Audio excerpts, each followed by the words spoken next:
વિદ્યાર્થી મિત્રો કેમ છો? મજામાં? તૈયારી કેવી ચાલે છે? બરાબર તૈયારી ચાલુ છે? તો આપણે અગાઉ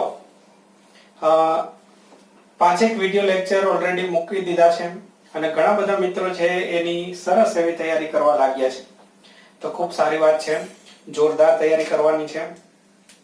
થોડું પણ પાછું પડવાનું નથી. રોજે રોજ તૈયારીની આદત પાડી દો મિત્રો. સાયન્સની અંદર દરરોજે દરરોજ થોડું થોડું જે કામ આપીએ છીએ એ કામ રેગ્યુલર કરવાની આદત પાડો. એવું નહીં કે આજે કામ કર્યું પછી 4 દિવસ પછી કરીશું, આજે જોરદાર કામ કરી લીધું 2 દિવસ હવે આરામ કરી લઈએ, 3 દિવસ સુધી કંઈ કરવું નથી, એ રીતે નહીં. આપણે સાયન્સની અંદર જો એકદમ સિસ્ટમેટિક જવું હોય, કોઈ પણ પ્રકારનો લોડ ના આવે એ રીતે જવું હોય તો રોજે રોજ કંઈક ને કંઈક કામ ફિક્સ કામ કરવાની આદત પાડી દો. કોઈ પણ સંજોગોમાં આટલું કામ તો કરવું જ, એ રીતની આદત પાડી દો. હા, તો હવે આગળ વધીએ છીએ. તમે પણ સરસ તૈયારી કરતા રહો અને સાથે સાથે ગ્રુપની અંદર બીજા વિદ્યાર્થી મિત્રો હોય, હજુ ઘેર બેઠા હોય, થોડા હજુ પછી કરીશું એવું વિચારતા હોય તો એ બધા મિત્રોને પણ આપણા વિષયની માહિતી આપો, ક્લાસની માહિતી આપો અને એમને બી જોઈન્ટ કરો. બરાબર છે? સારા વિદ્યાર્થી મિત્રો હોય એમને જોઈન્ટ કરો. કામ કરે એવા હોવો જોઈએ બસ. તો આપણે ટોપિક આગળ વધારીશું. જે ટોપિક નું નામ છે વિકલન. તો ફિઝિક્સ માટે મિત્રો જોરદાર ટોપિક છે, જે ખરેખર તો મેથ્સ નો ટોપિક છે પણ ફિઝિક્સમાં આપણે એમનો વારંવાર ઉપયોગ કરીશું. મેથ્સ વાળા વિકલન અને સંકલન શીખશે મેથ્સ ની અંદર, પણ પ્રશ્ન થાય કે સાહેબ અમે ત્યાં શીખીશું તો અત્યારે ફિઝિક્સમાં કેમ શીખવાની જરૂરિયાત પડે? તો એમનું કારણ સમજાવી દઉં છું કે આપણે હમણાં ફિઝિક્સ ની અંદર પહેલા બીજું ચેપ્ટર ચાલુ કરીશું, પછી ત્રીજું જેવું સ્ટાર્ટ કરીશું કે શરૂઆતના થોડા જ લેક્ચર ની અંદર વિકલનનો ઉપયોગ ચાલુ થઈ જશે. મેથ્સ વાળા નો ડાઉટ વિકલન ભણશે મેથ્સ ની અંદર, પણ એ લોકો ભણશે એ મોડું ભણશે. શરૂઆતની અંદર વિકલન ભણાવવામાં નહીં આવે તમને મેથ્સમાં પણ, એટલે ત્યાં જ્યારે વિકલન ચાલશે એ પહેલા તો આપણે અહીંયા એમની જરૂરિયાત થઈ ગઈ હશે, એટલે ફિઝિક્સ ની અંદર જ આપણે વિકલન પહેલા શીખી લેવું પડે છે. વિકલન વિશેની બીજી માહિતી કહું તો વિકલન એ ગણિતની અંદર કલન શાસ્ત્ર નામની ભૌતિક વિજ્ઞાનની ગણિતની શાખા છે અને એ વિભાગ કહી શકીએ ને આપણે. ત્રિકોણમિતિ હોય, કલન શાસ્ત્ર એવા વિભાગ હોય તો એમનો એક ભાગ છે. ફિઝિક્સમાં બહુ ઉપયોગી છે, ખૂબ એટલે ખૂબ ઉપયોગી છે. તો વિકલન વિશે હજુ આપણને કંઈ ખબર તો છે નહીં, તો કઈ રીતે આપણે એની શરૂઆત કરી શકીએ? કંઈ ખબર ના હોય ને સહેલી ભાષામાં કેવું હોય કે વિકલન એટલે શું, ગણિતની ભાષામાં નહીં, ફિઝિક્સની ભાષામાં નહીં. તો વિકલન અને સંકલનને આપણે સહેલી ભાષામાં કેવું હોય તો વિકલન એટલે વિસ્તરણ સમજો, વિખેરવું સમજો, અને સંકલન એટલે ભેગું કરવું સમજો, સરવાળો કરવો સમજો. વિકલન એટલે વિખેરવું, છૂટું પાડવું, અને સંકલન એટલે ભેગું કરવું. બે એકબીજાથી ઊંધી પ્રક્રિયા છે. તો વિકલનની અંદર શું થાય? ઘટાડો થાય કે વધારો થાય? વિચારો. અને સંકલનમાં વધારો થાય કે ઘટાડો થાય? તો વિકલન એટલે મેં શું કહ્યું? વિખેરવું, છૂટું પાડવું એટલે ઘટે. સંકલન એટલે શું થાય? ભેગું કરવું, કલેક્ટ કરવું, સંગ્રહ કરવો, સરવાળો કરવો તો વધારો થશે. તો આટલો બેઝિક આઈડિયા આપણને થોડો આવે. તો ટોપિક આપણે ચાલુ કરીએ છીએ મિત્રો, વિકલન. વિભાગની રીતે આવશે એક વિભાગ. એફ વિભાગની અંદર વિકલન સમજો. Most IMP topic.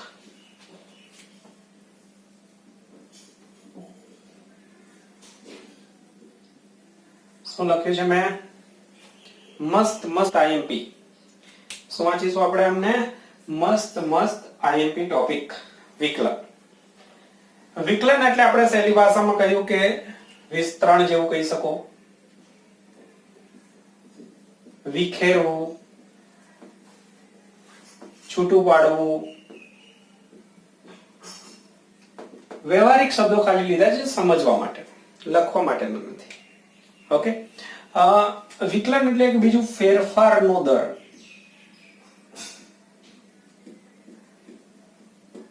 આ શબ્દ સમજી જરા, ખાસ સમજવા લાયક છે. ફેરફાર એટલે શું? તો બધા મિત્રોને એટલી ખબર હોય કે ફેરફાર એટલે વધઘટ, વધારો કે ઘટાડો, ચેન્જીસ. અને દર એટલે એ વધારો કે ઘટાડો કેટલી સ્પીડમાં થઈ રહ્યો છે, કેટલી ઝડપથી થઈ રહ્યો છે, એને આપણે કહીશું દર. તો ફેરફારનો દર, ક્યાંક ફેરફાર જ્યાં થતો હોય એમનો દર માપવા માટે વિકલનનો ઉપયોગ થતો હોય છે.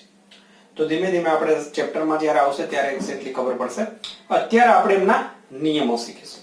તો નિયમો શીખતા પહેલા આપણે એમની સંજ્ઞા શીખીશું. તો પહેલામાં પહેલો ભાગ આપણે લઈએ સંજ્ઞા. પછી એમના બેઝિક 5 નિયમો પહેલા શીખીશું એક ભાગની અંદર, જેનો ખૂબ વધારે પડતો ઉપયોગ થતો હોય છે. એ બહુ બેઝિક કહેવાય. અને પછી આગળ જતા બીજા અમુક નિયમો શીખીશું. નિયમો તો પુષ્કળ છે, મેથ્સ ની અંદર તો ઢગલાબંધ, પણ ફિઝિક્સમાં આપણે એટલા બધા નિયમોની જરૂરિયાત રહેતી નથી. તો પહેલા આપણે સંજ્ઞા શીખી લઈએ. ચલો પહેલો ભાગ સ્ટાર્ટ કરીએ છીએ. મોસ્ટ આઈએમપી સંજ્ઞા વિશે જોઈએ. સંજ્ઞા અને એમનો અર્થ.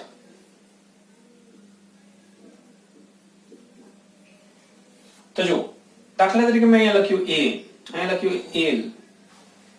તો સંજ્ઞા શું છે? સંજ્ઞાનું નામ શું? આને વંચાય શું? a. તો એ સંજ્ઞા કોના માટે વાપરી તો એ ખબર નથી. માની લો કે હું એમ કહું કે આ ક્ષેત્રફળ માટે છે, ક્ષેત્રફળ. તો એ જે છે સંજ્ઞાનું નામ થયું અને સંજ્ઞાનો અર્થ થયો ક્ષેત્રફળ. l એટલે માની લો કે લંબાઈ છે, તો સંજ્ઞાનું નામ થયું l અને એનો અર્થ થયો લંબાઈ. એ રીતે અહીંયા આપણે એક સંજ્ઞા લઈશું અને એનો અર્થ આપણે કહીશું. તો સંજ્ઞા એક લઉં છું, એ બધા મિત્રો શીખી જાય સંજ્ઞાને કઈ રીતે વંચાય. આ રીતે લખ્યું હોય તો આ જે રીતે આને એ વંચાય એમ આને શું વંચાય એ તમારે યાદ રાખવાનું છે. તો આ સંજ્ઞાને વંચવામાં આવે છે d/dx. યાદ રાખો, d/dx. આ સંજ્ઞાનું નામ થયું. હવે એમનો અર્થ. તો એમનો અર્થ થાય છે અહીંયા જે લખ્યું હોય તે. અહીંયા જુઓ, આ જે લખ્યું હોય ને એ શું લખ્યું છે? x. તો x ની સાપેક્ષે વિકલન. તો બોલો બધા મિત્રો, મનમાં બોલવાનું છે, તૈયાર કરવાનું છે. ક્લાસની અંદર હોય તો બધા રાડ પાડીને આ ટોપિક શીખતા હોય છે અને બહુ મજા આવતી હોય છે. તો તમારે હવે ઘેર બેઠા થોડું પ્રેક્ટિસ કરવાની છે, બરાબર છે? ક્લાસની અંદર આ ટોપિકનો આખો માહોલ જ અલગ હોય છે. તો પણ ટ્રાય કરો, ઘેર બેઠા પણ મનમાં બોલવાનું રાખો. તો સંજ્ઞાનું નામ છે d/dx અને એનો મીનિંગ નીકાળીશું x ની સાપેક્ષે વિકલન. ચલો તો હવે બીજું જે છે હું લખું એનો તમારે સંજ્ઞા અને એનો અર્થ જાતે નક્કી કરવાનો છે. ચલો આવું લખ્યું હોય તો આ સંજ્ઞાને શું વંચાય? સંજ્ઞાને, આને, આ સંજ્ઞાને શું વંચાય એ વિચારો અને એનો અર્થ શું વંચાય એ કહો. ચાલો અહીંયા x હતું તો અહીંયા આપણે વાંચતા હતા d/dx. તો આને શું વંચાતું હશે? d/dt. પેલા સંજ્ઞા વાંચતા શીખો, આ બહુ બધું જરૂરી છે. d/dt. અને હવે એનો અર્થ શું નીકળશે વિચારો? કે અહીંયા લખ્યું છે t, તો આને કહેવાય t ની સાપેક્ષે વિકલન. ઓકે, ચલો તો આ રીતે લખ્યું હોય તો આ સંજ્ઞાનો મીનિંગ શું થશે? સંજ્ઞાનો મીનિંગ થશે d/dy અને એનો અર્થ શું નીકળશે? તો અર્થ નીકળશે અહીંયા જે લખ્યું છે એની સાપેક્ષે વિકલન. છેદમાં જે લખ્યું હોય એમની સાપેક્ષે વિકલન. તો પહેલા સંજ્ઞા શીખીએ, સ્ટેપ બાય સ્ટેપ આગળ વધીશું. તો પહેલા મેં તમને આ વિકલનની સંજ્ઞા શીખવાડી. હજુ એ સંજ્ઞા થોડી અધૂરી છે, આપણે એને પૂરી કરીશું. આ રીતે લખ્યું હોય તો તમને ખબર છે શું વંચાય? d/dx, x ની સાપેક્ષે વિકલન. હવે હું અહીંયા લખું છું x⁻n. તો આખી સંજ્ઞાને હવે શું વંચાય? અહીંયાથી વંચાય, ઊંધેથી. x⁻n. હા, સંજ્ઞાને આ રીતે વંચાય, સોરી, d/dx x⁻n. ખાલી સંજ્ઞાની વાત કરું છું. તો આ રીતે લખેલ હોય તો એને આ રીતે વંચાય d/dx x⁻n. ઓકે, સંજ્ઞાનું નામ. હવે એનો અર્થ એમાં ઊંધેથી ચાલુ થાય, અહીંયાથી x⁻n નું, બસ આટલું લખો, x⁻n નું. પછી આ સંજ્ઞામાં આપણે શું વાંચતા હતા? x ની સાપેક્ષે વિકલન. તો અહીંયા લખવાનું x ની સાપેક્ષે વિકલન. ઓકે તો મિત્રો આ જે સંજ્ઞા છે એમનું નામ d/dx x⁻n અને એને વંચાય કઈ રીતે, એનો અર્થ કઈ રીતે નીકળે તો x⁻n નું આની સાપેક્ષે વિકલન. તો આ રીતે લખ્યું હોય તો શું વંચાશે? સંજ્ઞાને શું વંચાશે? d/dt t⁻n. અને આ રીતે એનો મીનિંગ શું નીકળશે? પાછળ લખ્યું હોય એમનું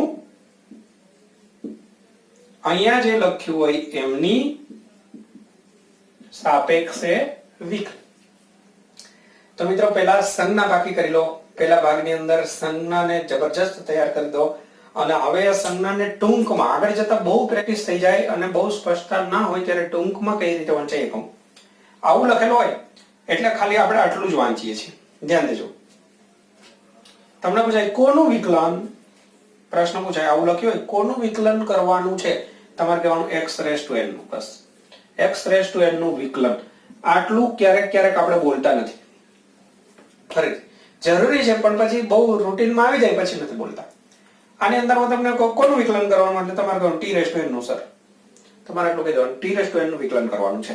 બસ આટલું t⁻n નું વિકલન આટલું જ. પછી આ t ની સાપેક્ષે એવું, કેમ કે દર વખતે એ ફિક્સ જેવું હોય એટલે પછી આપણે બોલતા ના હોય પણ ખબર હોવી જોઈએ. તો આ સંજ્ઞાની પ્રેક્ટિસ પહેલા બરાબર તૈયાર કરી દો. સંજ્ઞા બહુ જરૂરી છે. નાની જ આટલું બધું ટાઈમ આપ્યો આની અંદર, એમનું તો ના આપ્યો હોય તો બહુ જરૂરી હશે તો જ આપ્યો હશે. સમજો. તો આને વચ્ચે d/dx d/dt dy.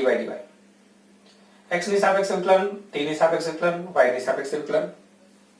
d/dx x⁻n સંજ્ઞાનું નામ, d/dt t⁻n. x⁻n નું x ની સાપેક્ષે વિકલન, ટૂંકમાં x⁻n નું વિકલન. t⁻n નું t ની સાપેક્ષે વિકલન, ટૂંકમાં t⁻n નું વિકલન. ઓકે તો આ થઈ ગઈ સંજ્ઞા. તો પહેલા સંજ્ઞા અને આપણે એક ભાગ તરીકે, નાનકડા ભાગ તરીકે ગણીએ અને પછી હું તમને અગત્યના નિયમો શીખવાડું છું. તો પહેલા એટલે સુધી.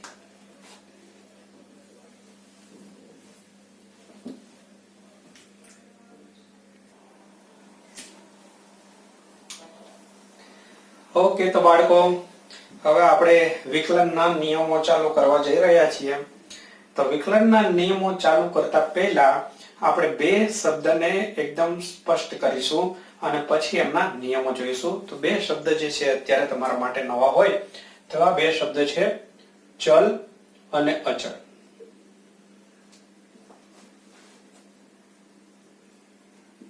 એક શબ્દ છે અચળ અને એક શબ્દ છે ચલ.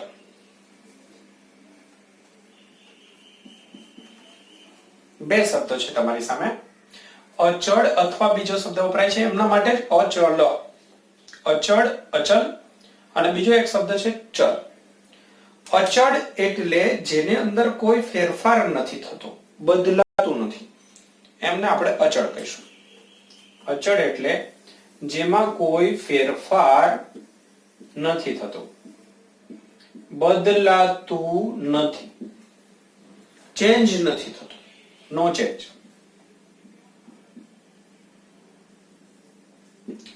ચલ એટલે જેની અંદર ફેરફાર થાય છે,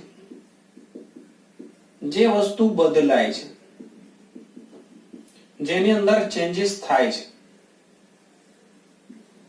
બસ એમને આપણે કહીશું ચલ. ચલિત, બદલાતું હોય એવું, ફેરફાર થતું એવું, વધઘટ્યું, આવું કંઈ બી તમે વિચારી શકો છો જેમાં બદલાવ થાય છે, ફેરફાર થાય છે. તો એ તમને જે તે વખતે ચેપ્ટરની અંદર ખ્યાલ આવશે કે આ ચલ છે કે આ ચલ નથી. એટલે હાલ આપણે એમની ચિંતા નહીં કરીએ. દાખલા તરીકે સમય છે તો સમય બદલાતો રહેતો હોય તો એ ચલ. કોઈ કિંમત આવશે, 5, 10 નો આંકડો આવશે, સમજો કે 50, કઈક વસ્તુ છે 50 અને બદલાતી નથી, પાછું એ બી જરૂરી છે બદલાતું નથી, તો એ અચળમાં આવશે. કોઈક સંખ્યા છે, દાખલા તરીકે જનરલી અત્યારે વાત કરીએ હાલ પૂરતું સમજવા માટે, તો કોઈ એક સંખ્યા હશે જે ફિક્સ રહેતી હશે. દર વખતે સંખ્યા ફિક્સ રહે એવું જરૂરી બી નથી, પણ મોટા ભાગે આપણે એવું ધારીને ચાલીએ તો સંખ્યા જે માન લો કે આંકડો છે કોઈ 50 છે કિંમત છે, 6 છે 7 છે વગેરે અને એ બદલાતું નથી તો એ અચળ.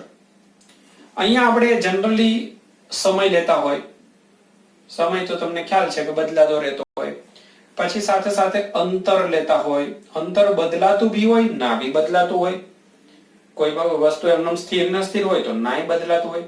તો બદલાતું હોય તો આપણે આમાં ગણીશું. તો એ તો ચેપ્ટર વખતે દાખલાની કન્ડિશન પ્રમાણે ખબર પડશે આપણને. થિયરી કે દાખલો શીખતા હોય ત્યારે એની પરિસ્થિતિ પ્રમાણે આપણને ખબર પડે કે આ ચલિત છે કે અચળ છે. ઓકે, આટલી ખબર પડી. બે શબ્દ ક્લિયર કરો હાલ કે ચલ એટલે ફેરફાર વાળું અને અચળ એટલે જેમાં ફેરફાર થતો નથી. બસ આ બે શબ્દનો વારંવાર ઉપયોગ આયા કરશે. તો આટલું પહેલા જોઈ લો. લખવું હોય તો લખી દેજો. આ બધું એની અંદર એક્ઝેક્ટ લખેલ નહીં હોય તો લખવું હોય તો તમે લખી દેજો. ઓકે, હવે નીકાળી દઉં છું અને હવે આપણે જઈએ છીએ નિયમોમાં. સ્ક્રીનશોટ લઈ લેવાનો. વચ્ચે એવું લાગે કે કંઈક લખવા જેવું છે તો તમે સ્ક્રીનશોટ લઈ શકો છો.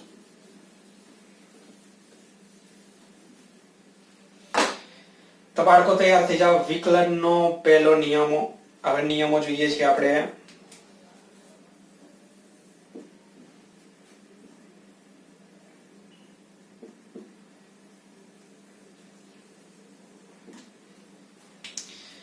પહેલો બેઝિક અને મોસ્ટ આઈએમપી નિયમ.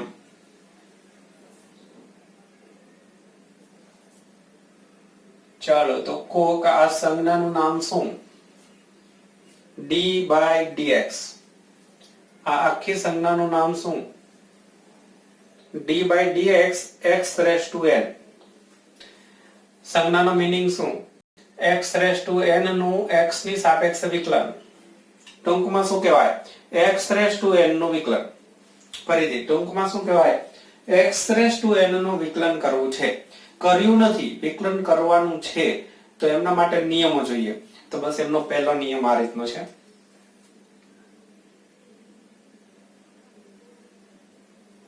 તો બરાબર ધ્યાનથી જુઓ. આ વિકલન થઈ ગયું, આ પહેલો નિયમ લાગુ પડી ગયો. તો શું છે આ નિયમની અંદર? શું કર્યું? તો વિકલનની સંજ્ઞા જે હતી ને મેં નીકાળી દીધી. આ સંજ્ઞા ગાયબ.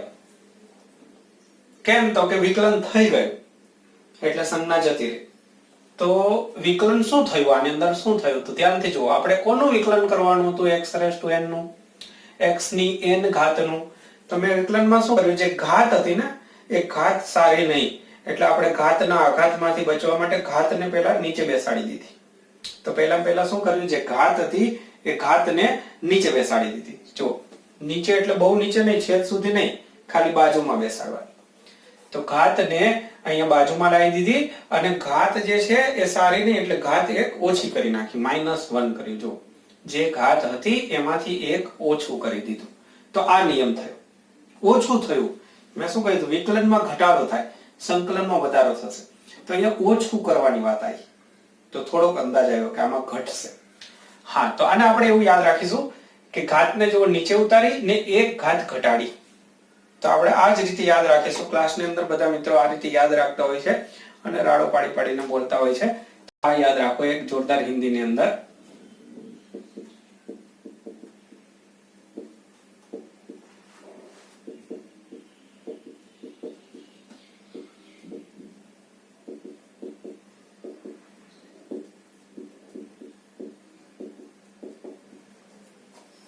ओके मित्रों, वांचो बराबर.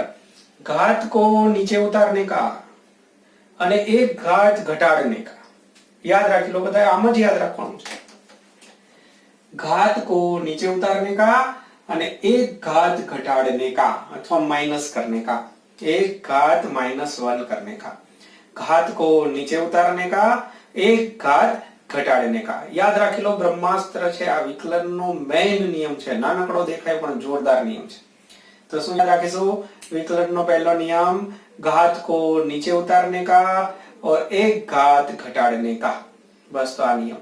ઓકે, તો આના એક બે એક્ઝામ્પલ લઈએ એટલે અંદાજ આવે. આના એક્ઝામ્પલ તો માની લો કે આ રીતે લખ્યું છે d/dx x⁻⁴. તો હું પ્રશ્ન પૂછું કોનું વિકલન કરવાનું છે? તો તમારે કહેવાનું x⁻⁴ નું.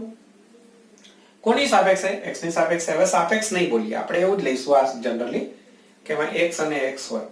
તમને પ્રશ્ન હજુ ઘણા થશે આની અંદર કે સાહેબ ત્યાં x ના હોય, t હોય, અહીંયા x હોય, અહીંયા t હોય, y હોય, તો એ બધું ધીમે ધીમે સોલ્વ થશે. એના બી નિયમો છે. ઓકે, અત્યારે આપણે આટલેથી શરૂઆત કરીશું. તો x⁴ નું વિકલન કરવું છે તો નિયમ શું છે? ઘાત કો નીચે ઉતારને કા. ચલો, ઘાત કેટલી છે? 4. તો નીચે બેસાડી દઈએ. પછી ગુણાકારની અંદર શું કરવાનું? એક ઘાત ઘટાડને કા. કેટલી ઘાત છે અત્યારે? 4 ઘાત છે. તો 4 ઘાત છે તો એક ઘાત ઓછી કરો તો કેટલી ઘાત થશે? 3. તો જવાબ મળી ગયો 4x ની 3 ઘાત. જોતા જજો, શાંતિથી જોતા જજો, બધાને આવડી જ જશે. ચલો બીજું એક્ઝામ્પલ લઉં છું. d/dt t². આવું છે. તો ભઈ પહેલા હું તમને પ્રશ્ન પૂછું કે કોનું વિકલન કરવાનું છે? તો તમારે કહેવાનું t² નું. જે રીતે અહીંયા x ની 4 ઘાત નું હતું એમ t ની 2 ઘાત નું વિકલન કરવાનું છે. ઓકે, નિયમ શું છે? તો નિયમ આ રહ્યો, घात को नीचे उतारने का. तो चलो उतारी दो. घात કેટલી છે? 2. નીચે ઉતારી દીધી. પછી ગુણાકારમાં શું કરવાનું? ગુણાકારમાં શું કરવાનું? એક ઘાત ઘટાડને કા. તો ઘાત કેટલી છે? 2. તો 2 માંથી 1 બાદ કરી દો તો રહેશે 2. t ની કેટલી ઘાત રહેશે? 1. હવે તમને ખ્યાલ છે કે કોઈ પણ ની એક ઘાત આપણે જનરલી લખતા નથી. તો આ શું થયું? 2t થયું કે નહીં? તો t² નું થયું 2t. t² નું થયું 2t. બચાવો, અભિયાન યાદ રાખો. t². તો t² નું થશે 2t. રેડી? તો નિયમ પ્રમાણે જવાનું છે, નવું કશું કરતો નથી. જો બીજું એક્ઝામ્પલ લઈએ. બસ આ જ મેઇન છે. આ નાના નાના ઉદાહરણ જ ખૂબ અગત્યના છે. માની લો કે ફરીથી અહીંયા હું x રાખું છું તો અહીંયા x આવશે. આ રીતે કે x 1/x². ચાલો થોડું અઘરું લઈ લઈએ. 1/x². આ રીતે. તો પહેલા હું પ્રશ્ન પૂછું કે કોનું વિકલન કરવાનું છે? તો તમારે કહેવાનું 1/x² નું. આટલાનું. તો હવે આનો તો નિયમ નહીં શીખ્યા આપણે, તો થોડી ગોઠવણી કરી દઈએ એટલે નિયમની અંદર ગોઠવાઈ જશે. એ બી જો આમના બરાબર હું વિકલન નથી કરતો પણ આવું ગોઠવું છું.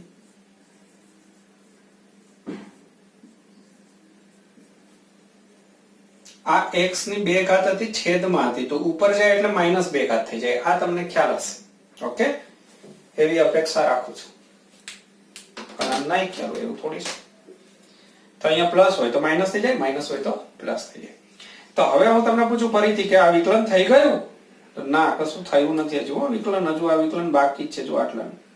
હવે તમને આવું લખીને ડાયરેક્ટ આપ્યું હોત તો તમે શું કહેત કે x ની -2 ઘાત નું વિકલન કરવાનું છે. તો હજુ કરવાનું બાકી જ છે. જ્યારે વિકલન કરીશું ત્યારે સંજ્ઞા ગાયબ થઈ જશે. યાદ રાખજો. લખાણમાં ઘણા અહીંયા હજુ સંજ્ઞા રાખતા હોય છે. આ d/dt સાથે સાથે જ કે સાહેબ અમને એમની હારે લગાવ થઈ ગયો છે, અમે નહીં છોડીએ, d/dt ને નહીં છોડીએ. આ d/dx છેલ્લે સુધી જવા દે. એટલે ભાઈ વિકલન થઈ ગયું તો હવે એને છોડો શાંતિથી, એને જપવા દો. તો અહીંયા ધ્યાન રાખવાનું છે કે અહીંયા હજુ સંજ્ઞા છે, મતલબ આપણે વિકલન કર્યું નથી. હા, તો ફરીથી લગાડો નિયમ. હવે વિકલન કરીશું. કેટલી વાર આ નામ રાખીશું. તો વિકલન કરીશું ઘાત કો નીચે ઉતારને કા. તો બહુ પ્રેમથી આમની જે ઘાત છે એને સાચવીને મૂકી દો. આડાવડી ના થાય એ રીતે. ઘાતને નીચે ઉતારી દીધી. પછી ગુણાકારમાં દેખો ઘાત કો નીચે ઉતારને કા. બીજો નિયમ શું છે? એક ઘાત ઘટાડને કા. તો અહીંયા ધ્યાન દેજો, x ની -2 ઘાત છે, એમાંથી એક ઘટાડને કા એટલે -1 કરને કા. યાદ રાખજો, બધે -1 જ કર્યું છે. જો આપણે તો અહીંયા સાદુરૂપની અંદર આવું થશે -2 ઘાત. તમને જોઈ શકો છો -3. તો ઘણા મિત્રો અહીંયા ઉતાવળ કરી નાખે છે કે એક ઘાત ઘટાડીને કા. તો -2 છે તો એક ઘટાડે કે 2 માંથી સાહેબ ઘટાડી -1. ના, એ ઘટી ના કહેવાય, માઇનસમાં વધી કહેવાય. તો -3 એ ઓછું કહેવાય. -2 કરતા -3 ઘટી કહેવાય ઘાત. તો અહીંયા કન્ફ્યુઝન ના થઈ જાય એટલા માટે મેં આ એક્ઝામ્પલ લઈ લીધું. ચલો, તો આ થઈ ગયું કામ. બોલો, આ ફિઝિક્સ ની અંદર બસ આમ તો આટલું જ આવે છે. અઘરામાં અઘરું આ જ આવે છે. તો બી હજુ એક સ્ટેપ આગળ લઈ લઈએ એટલે તમારે ચિંતા જ નહીં. ઓકે, માન લો √2 √x આવું લખીને આપીશું. તો પહેલા પેલું કહી દઉં કે કોનું વિકલન કરવાનું છે, તો તમારે કહેવાનું સાહેબ રૂટ એક્સ નું વિકલન. તો હું અહીંયા લખું છું આ રીતે dy dx. રૂટ એક્સ એટલે શું લખાય ખબર છે કોઈને? કેટલી ઘાત કહેવાય? રૂટ એક્સ એટલે કેટલી ઘાત કહેવાય? તો રૂટ એક્સ એટલે મિત્રો 1/2 ઘાત કહેવાય. તો આ યાદ રાખજો, આ ખબર હોવી જોઈએ. ના ખબર હોય તો હવે યાદ રાખો.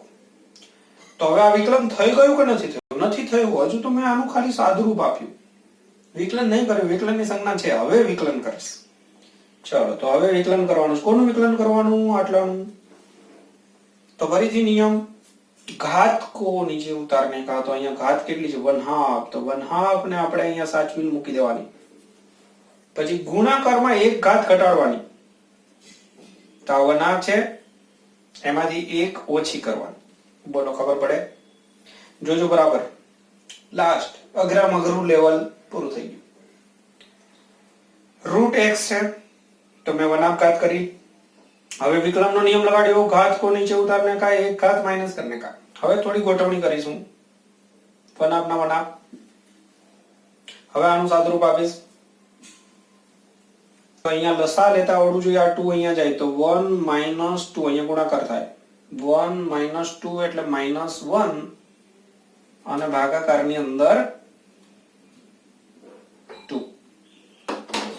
1 - 2 એટલે -1 અને ભાગાકારમાં 2. બસ, તો આ થઈ ગયું.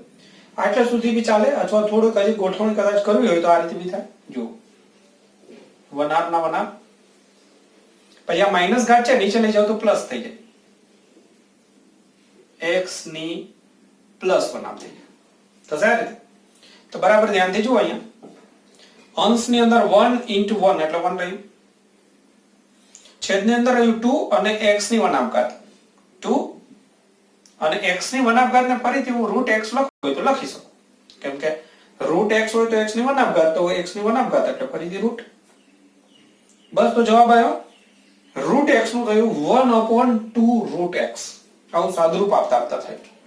ઓકે, તો આટલા સુધી જવાની જરૂરિયાત કદાચ ના બી પડે. આ તો મેં તમને મેક્સિમમ શીખવાડી દીધું કે કદાચ આટલા સુધી જવાની બહુ જરૂરિયાત પડે તો થઈ ગયું મિત્રો. જુઓ, એક જ નિયમમાંથી આ બધા જ એક્ઝામ્પલ મેં તમને આપ્યા છે. घात को नीचे उतारने का एक घात घटाड़ने का. नियम આટલો જ છે. વચ્ચે વચ્ચે જે મેં કંઈક અહીંયા કર્યું એ ગોઠવણી કરી છે, બીજું કશું કર્યું નથી. તો જોઈ લો મિત્રો, પહેલો નિયમ અને મેઇન તો આ જ છે. પછીના તો નાના ટૂંકા અમુક નિયમો છે. તો આ આવડી જાય એટલે આપણું કામ થઈ જાય.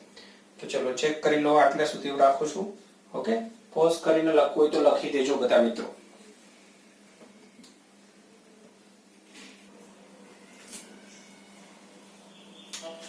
ઓકે, તો બાળકો, પહેલો નિયમ બધા મિત્રોને કમ્પ્લીટ થઈ ગયો કે નહીં? સરસ એવો તૈયાર થઈ ગયો છે, હું અપેક્ષા રાખું છું. હવે બીજા નિયમો જે છે એ આમ બહુ જોરદાર અગત્યના છે, પણ નાના છે, પણ ધ્યાન બહુ રાખવું પડે. તો ચલો હવે બીજો નિયમ જે છે શીખવાડી દઉં છું. બીજો નિયમ છે dy dx k બરાબર 0, કે જ્યાં k બરાબર અચળ અથવા અચળાંક. તો જો શું લખ્યું છે મેં કે આને પહેલા કઈ રીતે વચાય? dy dx k. અથવા હું તમને પૂછું કે આમાં કોનું વિકલન કરવાનું છે, તો તમે કહેશો k નું. હું પૂછીશ કે k કેવું છે, અચળ છે કે ચલ છે? તો અહીંયા મેં લખી દીધું છે કે અચળાંક છે. એ તમને કેમ ખબર પડે સાહેબ અચળાંક છે કે નથી? તો એ ચેપ્ટર વખતે કે પરિસ્થિતિ પ્રમાણે ખ્યાલ આવી જ જશે. તો હાલ એની ચિંતા કરવાની જરૂર નથી. તો માની લો કે આ અચળાંક છે. તો અહીંયા અચળ છે. જુઓ, આ ચલ હતું, x વાળું હતું ને એ ચલ હતું. કેમ કે વિકલન એનું થાય કે જેમાં ફેરફાર થતો હોય. વિકલન એટલે શું છે? ફેરફારનો દર. સમજો, વિકલન એટલે ફેરફારનો દર. તો પહેલો જે મેં નિયમ તમને શીખવાડ્યો હતો ને એ આ ચલ હતું. આ યાદ રાખો, આ ચલ હતું, ફક્ત ચલ. આ જે છે એમાં ઘાત ના ગણાય. ઘણા લોકો કે ઘાત સાહેબ અચળ ગણાય, x ની 5 ઘાત, તો 5 અચળ ગણાય કે નહીં? તો એની સ્પષ્ટતા કરી લઈએ. ઘણા મિત્રોને અહીંયા કન્ફ્યુઝન થાય છે. x ની 5 ઘાત, તો x તો ચલ સમજ્યા, તો 5 એટલે અચળ ના કહેવાય? ના. x ની 5 ઘાત એટલે આવું થાય, x ગુણાકારમાં x ગુણાકારમાં x ગુણાકારમાં x ગુણાકારમાં x થાય કે નહીં? તો આ બધા x જ છે ભાઈ, એટલે આ બધું ચલ છે. એટલે આ રીતે ઘાતની અંદર લખેલ કિંમત હોય એ એનાથી અચળ ના થઈ જાય, હો, યાદ રાખજો. આ ધ્યાન રાખજો, આવા ઘણા પ્રશ્નો આવેલા છે.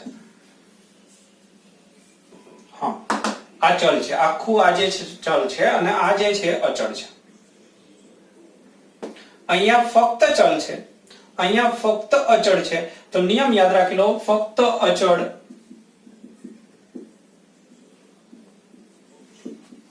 વિકલન શૂન્ય થાય. બસ આટલો જ નિયમ. ફક્ત અચળ હોય તો એનું વિકલન શૂન્ય. બસ પૂરો થઈ ગયો નિયમ. તો નિયમના એક્ઝામ્પલ લઈ લો. દાખલા તરીકે d/dx માન લો 5 અચળ છે તો જવાબ 0. તમને એમ કે d/dx 5000, તો ઘણા કહે સાહેબ 5 નું 0 કર્યું પણ 5000 નું તો કંઈક માન રાખો, આટલી મોટી કિંમત છે તો કઈ નહીં બચે. નહીં ભાઈ નહીં, અચળ છે ને, બસ ફક્ત અચળ હોય. વિકલન શું છે? ફેરફારનો દર. તો અચળમાં તો કોઈ ફેરફાર જ ના થાય, તો એનો કોઈ દર જ ના હોય. તો અચળની અંદર વિકલન 0. બસ યાદ રાખો, આ નિયમ જ છે ફિક્સ. ફક્ત અચળ હોય તો વિકલન 0. પૂરું થઈ ગયું. બીજો નિયમ પૂરો. ચલો ત્રીજો નિયમ. હવે અહીંયાથી કે સાહેબ ખાલી ચલ હોય તો સમજે, આ ખાલી અચળ હોય તો ખબર પડી ગઈ, પણ બે ભેગું હોય તો પણ નિયમ છે જ. d/dx કે x raised to n. તો દેખો અહીંયા બે ભેગું થઈ ગયું. આ જે છે અચળ, આ છે ચલ. તો નિયમ એવો છે કે અચળ અને ચલ સાથે હોય ત્યારે અચળને વિકલનની બહાર મૂકી દેવું અને વિકલનની નિશાની આને આપી દેવાની.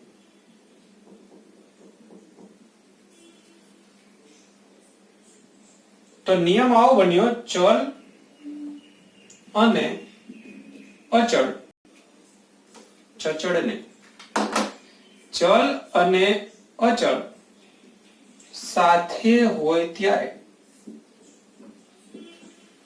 અચળનું વિકલન ન કરવું.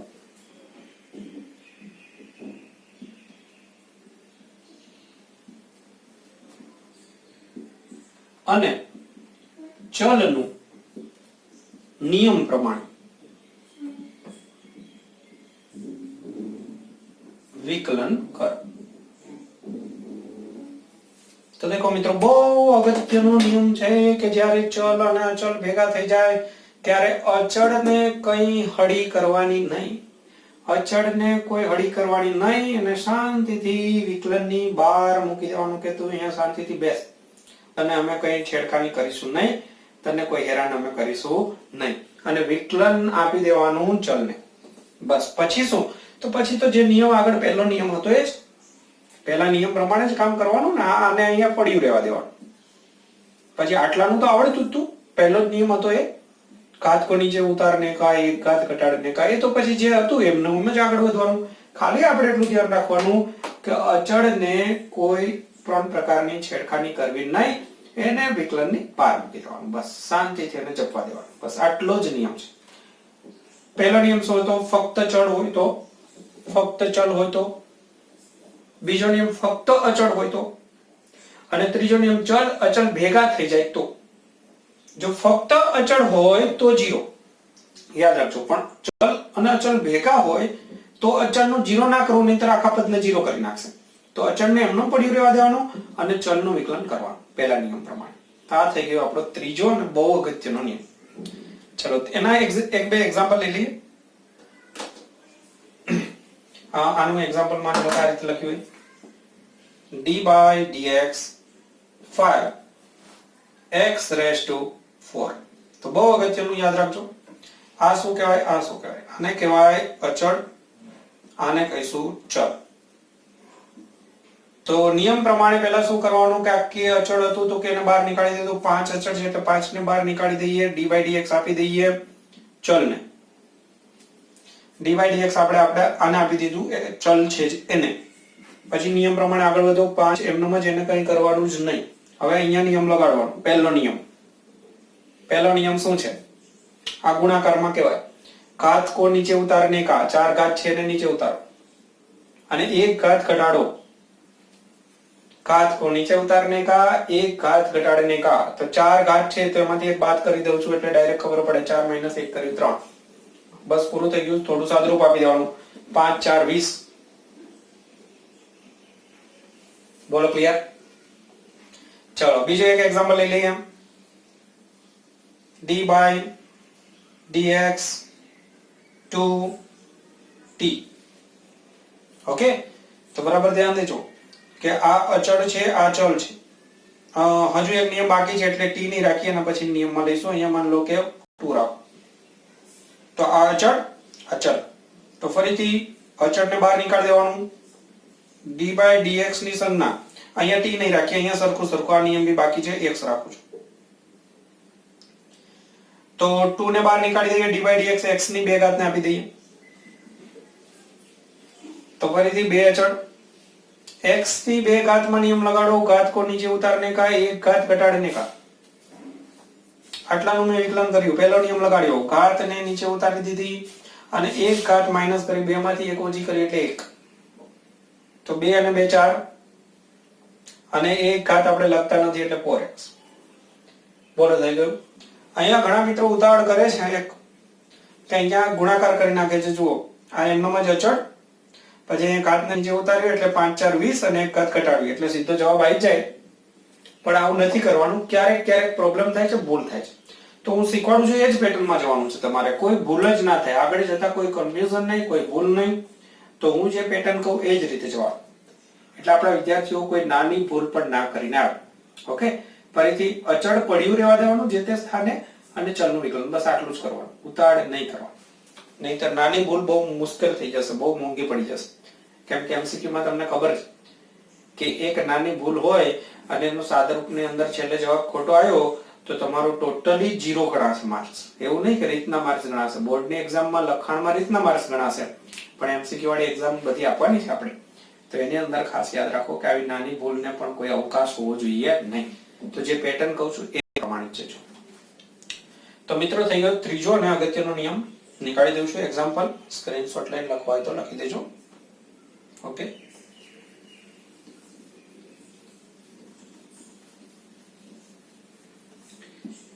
ચલો ત્યારબાદ ચોથો નિયમ છે નાનો અને અગત્યનો નિયમ। ચોથો નિયમ d by dx x।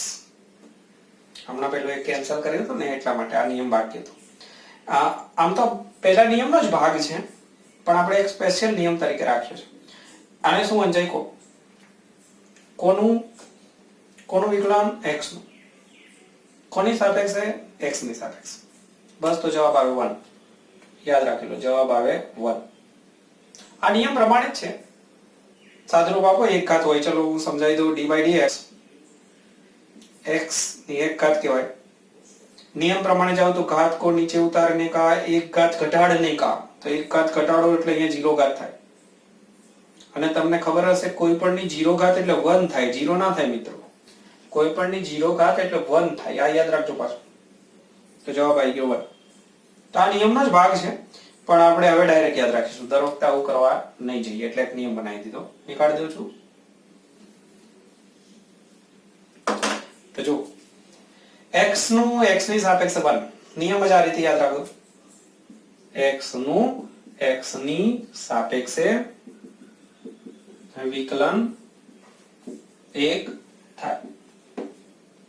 આને તમે મેથ્સ નું પેલું આના જેવું સમજો, dx by dx, dx by dx, dx dx cancel 1, એના જેવું સમજો, પણ આમ ખરેખર એવું નહીં ગણવાનું, નિયમની રીતે વિચારવાનું। ચલો તો એ જ રીતે બીજું એક્ઝામ્પલ આવું ક્યારેક આવી જશે તમને, t, તો શું વંચાય આને, t નું t ની સાપેક્ષે 1, આ રીતે આવી જાય। d by dy, y ની સાપેક્ષે, y નું વિકલન, y નું વિકલન, y ની સાપેક્ષે 1, સરખું હોય તો 1। ઓકે, પૂરું। આ યાદ રાખજો, બહુ નાનો અને બહુ જોરદાર નિયમ છે, આમાં ગળમથલ થઈ જાય છે, બહુ નાનો અને બહુ અગત્યનો 4 નંબરનો નિયમ યાદ રાખજો, ડેન્જર છે ખાસ, નીકાળી દઉં છું। તમને એમ લાગે બહુ સિમ્પલ છે સાહેબ, છતાંય પ્રોબ્લેમ થાય છે। ચલો ત્યારબાદ પાંચમો નિયમ, તો બેઝિક મેન 5 નિયમો છે, એમાંનો પાંચમો નિયમ આ રીતે આપ્યું હોય, dy dx બોલો સંજ્ઞા શું વંચાય dy dx એટલે x ની સાપેક્ષે વિકલન કોનું કયા ખબર નહીં હાલ આપણે પછી જોઈશું તો બે ચલ છે પણ વચ્ચે પ્લસ ની નિશાની અત્યાર સુધી પ્લસ નહોતું જોવું અથવા માઈનસ તો તમારે શું કરવાનું છે જે રીતે કોઈ કૌંસ હોય કૌંસ ની અંદર 3-4 પદ હોય પ્લસ અને માઈનસ થી પદ છૂટા પડી યાદ રાખજો આ મેથ્સ ની અંદર ખબર હોવી જોઈએ તો આગળ તમે આ રીતે આપ્યું હોય સમજો કે x² + 2x + 3 - 5x અને આગળ બગડો હોય તો એમ તમને કહું કે આનું સાદુરૂપ આપણે શું કરતા હતા તો 2 વડે બધાનો ગુણાકાર કરતા હતા કે નહીં બસ તો એવું જ અહીંયા જેટલા બી પદ હોય એ બધાને વિકલનની સંજ્ઞા આપી દેવાની બસ આટલો જ નિયમ ચલો તો જુઓ હું આ સંજ્ઞા આને આપીશ આમને બી આપીશ તો dy dx q પછી પ્લસ હોય તો પ્લસ ને માઈનસ લખ્યું હોય તો માઈનસ આ સંજ્ઞા આમને બી આપીશ તો નિયમ શું થયો કે સરવાળા કે બાદબાકીમાં રહેલા જેટલા બી પદ હોય એ બધા પદનું વિકલન કરવું કોઈને મન દુઃખ થવા દેવું નહીં કોઈને મન દુઃખ ના થાય એમ બધાને વિકલન આપવું બસ બધાને આ વિકલનની સંજ્ઞા આપી દે ઓકે તો સરવાળા કે બાદબાકીમાં સર કે બાદ માં રહેલા શું લખ્યું છે સરવાળા કે બાદબાકીમાં રહેલા દરેક પદનું વિકલન કરવું બસ આટલો નિયમ છે એક બે એક્ઝામ્પલ લઈએ આના અને પછી આપણે આની અંદર આ બધું આવી જશે સમજો આ છેલ્લું જે નિયમ છે એની અંદર આ બધાનો ઉપયોગ આવી જશે તો આ નિયમ જે છે એમની પ્રેક્ટિસ આપણે લઈએ એટલે મેઈન આપણા નિયમો જે છે એ બધા પૂરા થાય પછી પેટા વિભાગના બીજા નિયમો છે પછી આપણે આગળના લેક્ચરમાં લઈશું તો આટલા સુધીની અંદર 5 નિયમો જે છે મિત્રો જોઈ લો 5 લખી દેજો પેમ્પલેટમાં બી હશે અને પાંચમો નિયમ એટલે આ બધાનો મિક્સ કરેલો નિયમ સમજો તો એ નિયમના હમણાં આપણે એક્ઝામ્પલ લઈએ તો આટલા સુધીનું જોઈ લો પછી હું આ નીકાળી દઉં છું હમણાં અને પછી બીજું આગળ લખું છું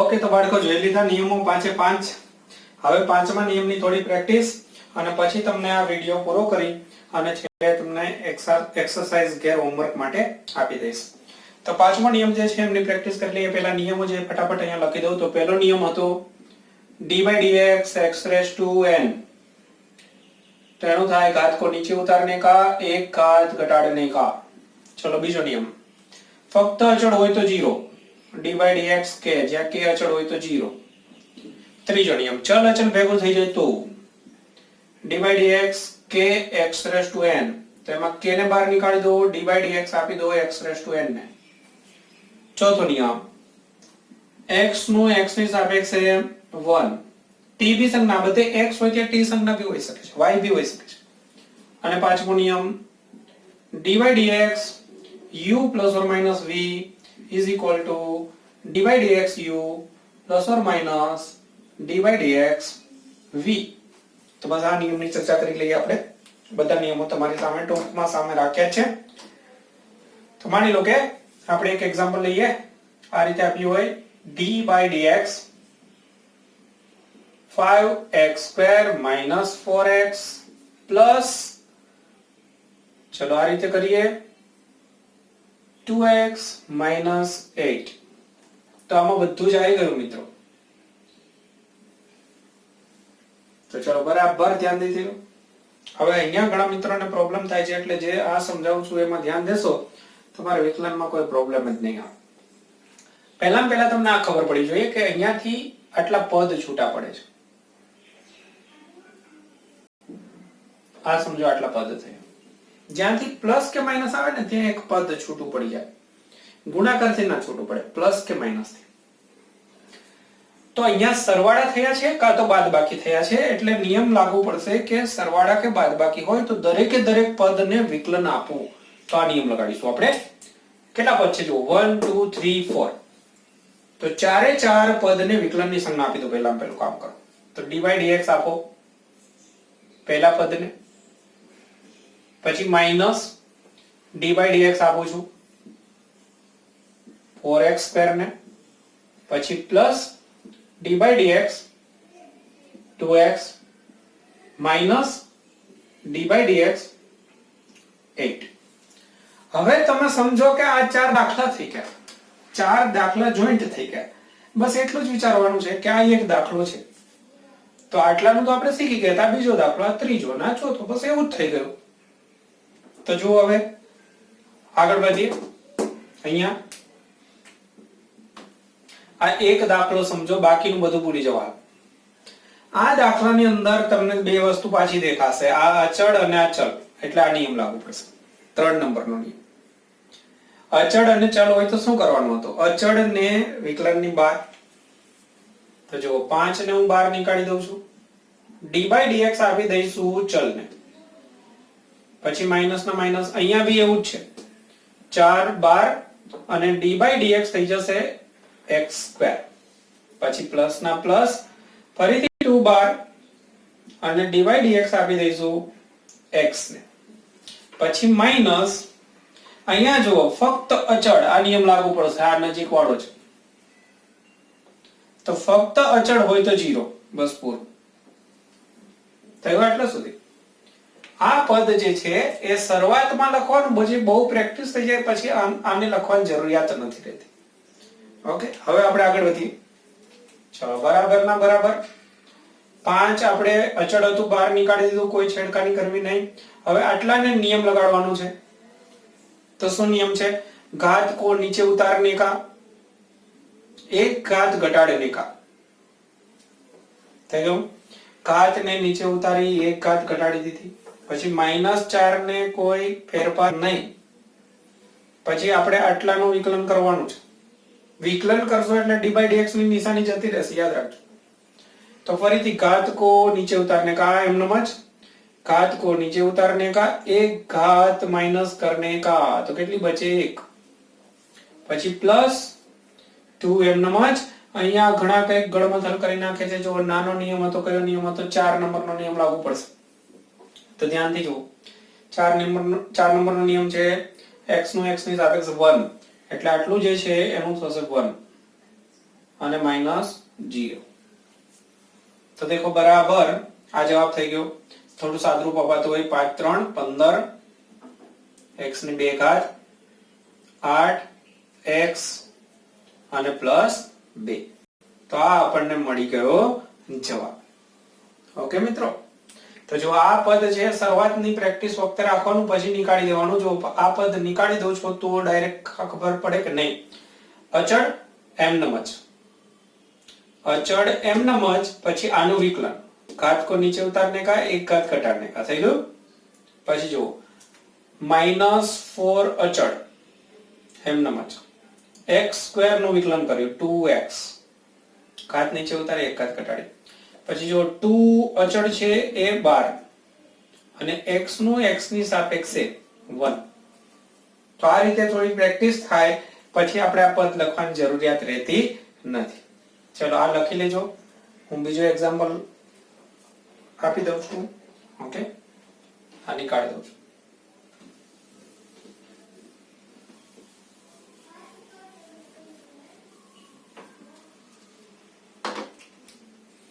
ચલો આ રીતે એક બીજો એક્ઝામ્પલ હોય. માની લો કે d by dx 2 - 3x + 4x² + 5x³ - 2x⁴. તમને એમ કે આનું વિકલન કરો. તો ચલો બરાબર ધ્યાન દેજો, આટલું લાંબુ તો આવતું બી નથી. ઓકે,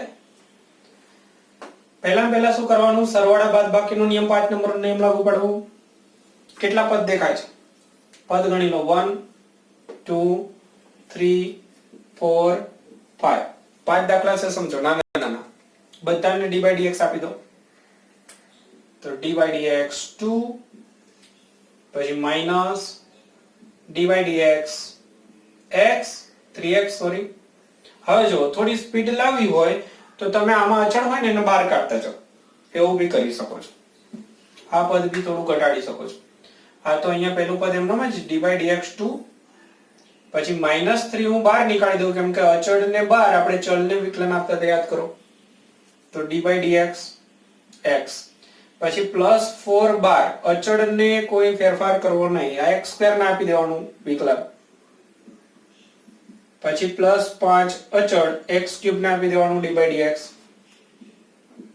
પછી -2 અચળ d/dx આપી દેવાનું x⁴. ચલો જોઈ લો, આ પદમાં કોઈ પ્રોબ્લેમ? શું કર્યું છે મેં? બધાને d/dx આપ્યું અને સાથે એક સ્ટેપ ઘટાડ્યું કે અચળ હોય એને બહાર કાઢતો ગયો. અચળનું આપણે વિકલન નતું કરવાનું, આ નિયમ હતો કે અચળને બહાર, તો એ કામ સાથે કર્યું. ઓકે, તો ચલો આગળ. ફક્ત અચળ, કયો નિયમ લાગુ પડશે? ફક્ત અચળ 0, કોઈ સાથે ચલ નથી. પછી -3 x નું x ની સાપેક્ષે કયો નિયમ લાગુ પડશે? 4 નંબરનો 1. પછી 4 x², તો ઘાત નીચે ઉતારો, એક ઘાત ઘટાડો. પછી 5 ફરીથી ઘાત નીચે ઉતારો, એક ઘાત ઘટાડો. પછી -2 ઘાત નીચે ઉતારો, એક ઘાત ઘટાડો. બોલો થયો?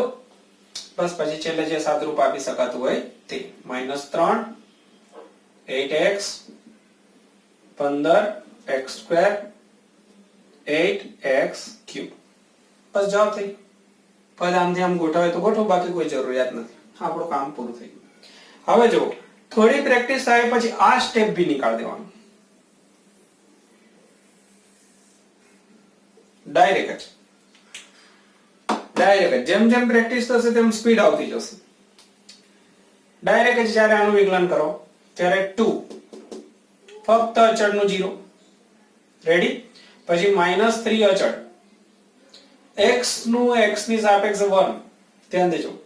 +4 અચળ, x² નું 2x, પછી +5 અચળ, ઘાત નીચે ઉતારો, એક ઘાત ઘટાડો.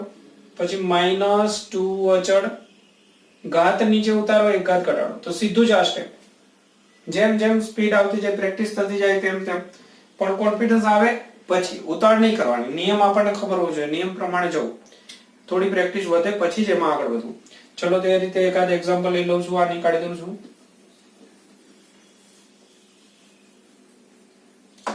તો લાસ્ટ સ્પીડ ની અંદર એક એક્ઝામ્પલ લઈ લઈએ. d/dx 3x² -2x +4 -8x આ રીતે છે. ડાયરેક્ટ બધા સ્ટેપ નહીં લખો, હવે સીધું જ અહીંયા આ પદમાં વિચારીશ એટલે 3 અચળ પડ્યું રહેવા દેવાનું. x² નું 2x, આ રીતે બે કૌંસ કરવાના, 2x, ઘાત નીચે ઉતારી, એક ઘાત ઘટાડી. -2 એમનામ જ, x નું x ની સાપેક્ષે 1, 4 ફક્ત અચળનું 0, -8 અચળ, x નું x ની સાપેક્ષે 1. બસ પૂરું. સાદરૂપ થોડું થતું હોય આપી દેવાનું, બાકી કોઈ જરૂર નહીં. 3 2 6x 2 8. ઓકે, તો થશે 6x - 10. પૂરું. તો આ રીતે. તો હવે મિત્રો તો થોડું ઘણું બી કન્ફ્યુઝન નહીં જાય તો આખો વિડીયો બીજી વખત જોજો. આ બહુ અગત્યનું છે. આ તમે 2 થી 3 વખત રિપીટ કરો તો બી કોઈ નુકસાન નથી. આમાં તમારો ટાઈમ વેસ્ટ નથી, યાદ રાખજો. મોસ્ટ આઈએમપી છે. અને આપણે પ્રયત્ન કર્યો છે કે એક જ વારમાં લગભગ બધા વિદ્યાર્થીઓને આવડી જાય, પણ પ્રેક્ટિસની વસ્તુ છે. આ પ્યોર મેથ્સ છે એટલે પ્રેક્ટિસની જરૂરિયાત આની અંદર રહેશે. હવે હું તમને અહીંયા થોડા એક્ઝામ્પલ આપું છું. એ એક્ઝામ્પલ જે છે એ તમારે ઘેર હોમવર્ક ની અંદર કરવાનું છે. તો આ લેક્ચર પછીનું હોમવર્ક અહીંયા હું એક્ઝામ્પલ લખીશ, એ તમારે કરવાના છે. એક તમારું હોમવર્ક, બરાબર છે. અને સાથે સાથે આ નિયમો જે છે એ લખી દેજો. તો નિયમો તમને પેમ્પલેટમાંથી મળી જશે, એ નિયમ લખી દેવાના 5, અને પછી આ એક્સરસાઇઝ, આ હોમવર્ક. ઓકે, તો આટલે સુધી રાખો, પછી પોઝ કરી અને નિયમો લખી દઉં છું.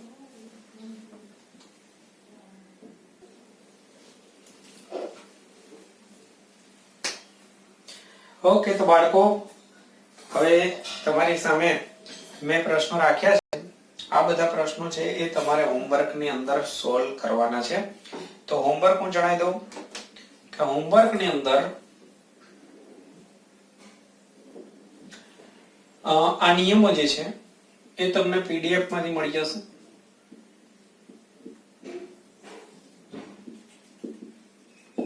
એફ વિભાગ, તો એ એફ વિભાગની અંદર પહેલું જે પેજ હશે શરૂઆતની અંદર નિયમો, એમાં 5 નિયમ સુધી તમારે ગુણાકારનો નિયમ નેક્સ્ટ લેક્ચરની અંદર જોઈશું.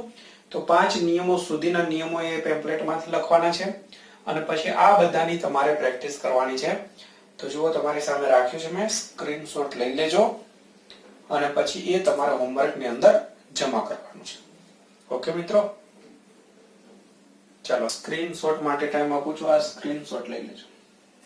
ઓકે, ચલો તો મિત્રો સરસ પ્રેક્ટિસ કરજો. જોઈએ કોને કોને આ બધા જે છે એના જવાબ બધા જ સાચા પડે છે, ચેક કરીશું. નેક્સ્ટ લેક્ચરની અંદર હું આમનું સોલ્યુશન કરાવડાવી દઈશ. ઓકે, મળીએ.